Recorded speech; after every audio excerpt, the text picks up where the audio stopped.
Baiklah,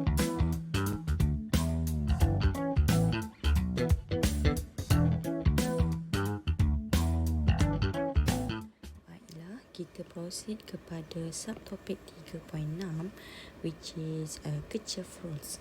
Okay, dalam outcome, the first one is state and describe apa itu Kirchhoff rules. Okay, so pengenalan. Okay, electric circuits that contain a number of resistors can often be analysed by combining individual groups of resistors in series and parallel. However, there are many circuits in which no two resistors are in series or in parallel. Okay, so in this case, ianya memerlukan apa? Dia memerlukan Kirchhoff rules to cope with such circuits. Okay, so untuk Kirchhoff rules, kita ada dua law. Kirchhoff first law which is a junction rule dan Kirchhoff second law which is a loop rule. Alright, so kita lihat yang pertama dahulu. Apa itu yang dimaksudkan dengan Kirchhoff first law? Okay, Kirchhoff first law state that the junction rule state that the total current entering any junction must equal to the total current leaving that junction, which is summation of I in adalah sama dengan summation of I out. Okay, the first law is based on the principle of conservation of charge. Okay, for example, kita lihat dekat sini, untuk Kirchhoff first law, dia mesti ada junction. Okay, so based on this one, kita pilih satu junction. So kita lihat apa current yang masuk into the junction. Okay, so kita ada 7 ampere current is directed into the junction. But we have 5 ampere current and 2 ampere current which is directed out of the junction. Okay, so kita boleh lihat current yang masuk adalah sama dengan 7 ampere dan current yang keluar adalah 5 ampere tambah dengan 2 ampere which is juga sama dengan 7 ampere. Okay, so dekat sini ianya mematuhi hukum Kirchhoff first law yang pertama which is at any junction I in 7 ampere sama dengan total is I out. Okay, 5 ampere tambah dengan 2 ampere which is 7 ampere. Alright, so now kita lihat apa itu Kirchhoff second law. Okay, untuk Kirchhoff second law dia mesti ada loop lah. Okay, any closed loop. Okay, which is the total of all the voltage around the closed loop in a circuit is equal to 0. Okay, any closed loop, summation of V adalah sama dengan kosong. Okay, second law ni dia base kepada principle of conservation of energy. Okay, di mana energy supplied to each coulomb of charge from the source of EMS is equal to the total energy dissipated by the coulomb of charge when it flows through the resistor. Okay, ini example untuk closed loop. Okay, tak apa, kita akan lihat dengan lebih detail the next one. Okay, next. Alright, untuk loop rule kita ada convention dia. Okay, so kita kena follow convention apply untuk determine the sign of delta V across a circuit. Okay, the travel direction means that ianya adalah loop direction. Okay, that we choose to proceed around the loop. Okay, so untuk loop direction ataupun travel direction di sini kita boleh pilih sama ada loop direction kita clockwise ataupun loop direction kita anti clockwise. Alright, so kita ada dua situasi di mana potential rise berlaku dan potential drop berlaku. Okay, so kita lihat one by one. Okay, so dekat sini kita lihat dahulu bahagian potential rise. Okay, so untuk kita punya circuit sama ada kita jumpa any EMF ataupun kita jumpa resistor. Okay, which is current yang across the resistor. Okay, which is I darab dengan R juga adalah potential. Okay, sama juga dengan EMF lah, which is adalah potential voltage. Okay, so kita lihat kalau kita jumpa battery. Okay, so kita label dahulu which one is negative, which one is positive. Okay, kaki pendek is negative terminal, kaki panjang is a positive terminal. Okay, ini adalah loop direction yang kita decide. So terpulang dekat awak. Okay, nak decide dia clockwise ataupun anti-clockwise, it's up to us. Okay, so kita lihat di sini.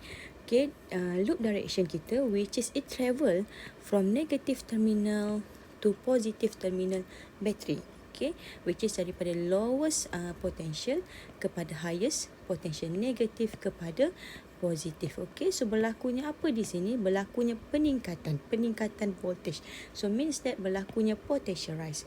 Okay, so the symbol of EMF kita akan menjadi positive EMF. Okay, kerana apa? Kerana berlakunya potential rise. Alright, kita lihat kes ini dahulu. Okay, bila mana berlakunya potential drop. Okay, potential drop. Alright, kalau kita lihat dekat sini, kita ada current yang lalu kepada resistor. Okay, awak kena ingat, voltage juga adalah sama dengan I darab dengan R. Okay, sama ada kita jumpa EMF, battery, okay, ataupun kita jumpa current yang across the resistor. So, bila current lalu jumpa resistor, apa yang berlaku? Automatik akan berlakunya potential drop. Kenapa? Sebab resistor ni sebagai perintang lah. Okay, yang satu komponen yang oppose the flow current ataupun charge across it. Alright, so bila current flow through the resistor, apa yang berlaku? Potential drop akan berlaku. Alright, so kita lihat arah loop direction kita di sini. Okay, arah loop direction kita sama dengan arah current. Alright, so apa yang berlaku di sini? Kita kata tadi I across R akan berlakunya potential drop, and then arah loop direction kita sama dengan arah current.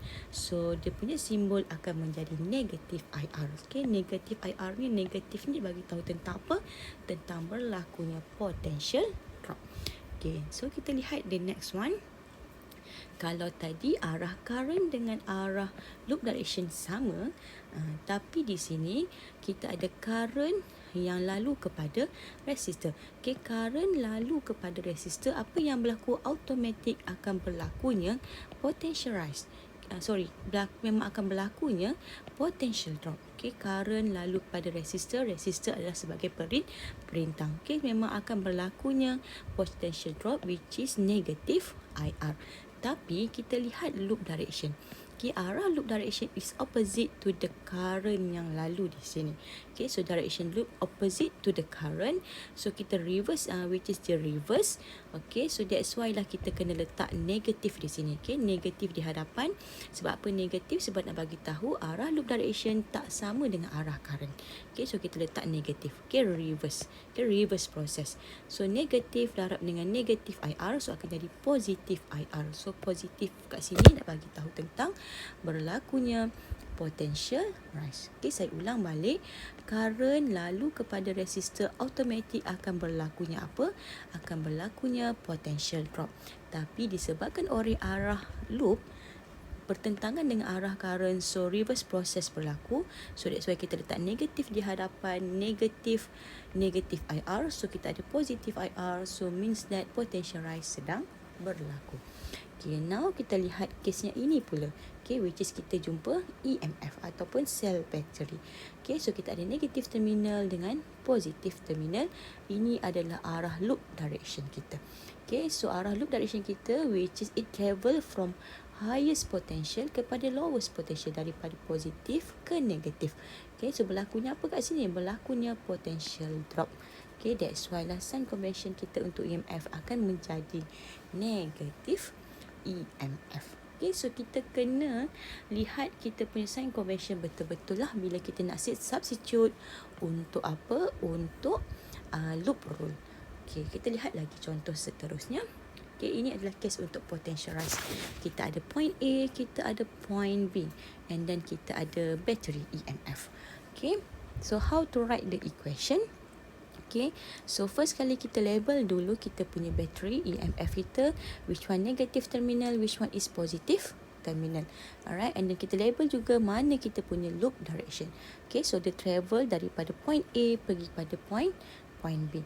Okay, so at point A dia ada potential dia. Okay, so V at point A, alright, and then dia jumpa dengan EMF daripada negatif kepada positif. So berlakunya potential rise. Okay, so EMF kita mesti jadi simbolnya adalah positif. Okay, so V at point A tambah dengan EMF akan jadi sama dengan apa? Sama dengan V at point B. Alright, so kita just rearrange equation. Delta V sama dengan apa? Delta V sama dengan VB tolak VA sama dengan positif EMF. Okay, di mana potential rise berlaku. Ini cara untuk kita write the equation. Okay, next kita lihat lagi contoh lain. Alright. Ini adalah loop direction kita, and then kita jumpa resistor. Okay, kita jumpa resistor dan current flow to the resistor. Okay. So saya dah bagi tahu bila je current flow through the resistor, apa yang berlaku di sini? Berlakunya potential drop. Okay, negative IR. Sebab apa? Sebab resistor sebagai perintang satu komponen yang menghalang lah, okay, yang oppose the flow of current. Alright. Okay. Tapi ada tapi kat sini, kita kena lihat arah current kita dengan arah loop direction. Alright. Arah current dengan arah loop direction kita oppose to each other. So maksudnya dekat sini berlakunya reverse process. So kita kena letak negatif di hadapan. Okay, sebab apa negatif? Sebab arah loop dengan arah current oppose to each other. So kita letak negatif, berlakunya reverse process. Alright, so macam mana kita nak write? Kita ada V at point A. Okay, negatif akan jadi tambah dengan IR sama dengan V at point B. Okay, ni just kita susun balik equation. So kita dapat VB tolak VA sama dengan apa? Sama dengan positif IR. Alright, kat sini dia bagi tahu tentang case potential rise, and then macam mana kita nak write the equation. Okay, now kita lihat contoh seterusnya. Okay, contoh seterusnya adalah potential drop. Okay, kita jumpa battery. Kita label dahulu positive terminal, negative terminal. Alright, kita draw the loop direction punya arah lah. Alright. Okay, so kita ada V at point A. Okay, kita jumpa positif kepada negatif EMF. Okay, so berlakunya apa ni? Okay, daripada besar kepada kecil. Alright, so berlakunya potential drop. Okay, so kita ada V at point A tolak dengan EMF sama dengan apa? Sama dengan V at point B. Okay, ni cara kita write the equation back. Okay, so kalau kita lihat kat sini negative EMF which is potential drop. Okay, contoh lain. Okay, kita ada arah current. Alright, which is current flow through the resistor. Okay, current flow to the resistor automatic berlakunya apa? Berlakunya potential drop. Okay, negative IR. Alright, at the same time arah loop direction dengan arah current sama. Okay, so dia jadi negative IR lah, tidak berlakunya proses reverse tadi. Okay, so kita ada V at point A tolak dengan IR sama dengan V at point B. Alright, so kita boleh write balik equation kita, susun balik, so dapat macam ini. Negative IR nak bagi tahu tentang berlakunya potential drop.